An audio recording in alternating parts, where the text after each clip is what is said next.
মহান আল্লাহ 5টি জিনিস নিজের কাছে রেখে দিয়েছেন। এর মধ্যে একটি হলো কেউ জানে না আগামীকাল সে কি উপার্জন করবে। এবার আসা যাক মূল কথায়। জঙ্গলের মধ্যে হেঁটে হেঁটে ক্লান্ত হয়ে পড়ে একটি সিংহ। এরপর একটি লম্বা গাছ দেখতে পেয়ে সেদিকে এগিয়ে যায়। খাবারের খুঁজে রোদের মধ্যে হাঁটতে হাঁটতে ক্লান্ত হয়ে ওই গাছের ছায়ায় বসে পড়ে সে। এ সময় গাছ থেকে ভারী কিছু একটা সিংহের পেছনে পড়ে। সাথে সাথে সিংহটি উঠে সেখানে যায়। গিয়ে দেখতে পায় একটি আস্ত হরিণ পড়ে আছে।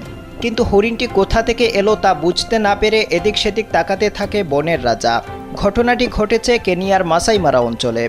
স্থানীয় সংবাদ মাধ্যম জানিয়েছে, একটি চিতাবাঘ হরিণটি শিকার করে গাছের ডালেই রেখে গিয়েছিল। এরপর ওই গাছের নিচে আসে সিংহটি। ঠিক সেই সময় গাছের ডাল থেকে হরিণটি পিছলে পড়ে যায়।